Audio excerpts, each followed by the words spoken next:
कुंकू म्हणजे काय वेगळ्या शिकामध्ये अरण्यवनामध्ये तर काय करत होत्या त्यावेळेला मारकऱ्या गेली आणि त्यांनी विचारलं आई आईसाठी काय करता तुम्ही एवढं कुंकू भागात का भरता एवढं कुंकू मोठं का देता शिकामाय म्हणाल्या अरे मारकरी या जेवढं कुंकू मोठं देऊया तेवढं आपल्या मालकाचं आयुष्य वाटतं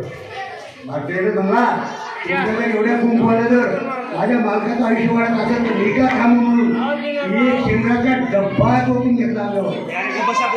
त्या कुंकवाचं